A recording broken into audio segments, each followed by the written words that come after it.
Assalamu alaikum. In this video, how to art a square in Photoshop. Let's begin. See this square type 1 and square type 2. First of all, I use square type 1. Press Ctrl T, right click and click warp. See this customs warp.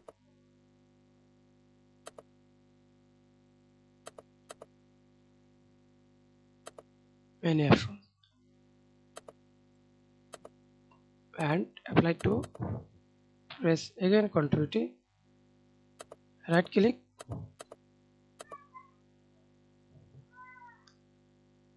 warp and warp free. That's it. Thanks for watching video. Please subscribe to my channel, like, comment, share.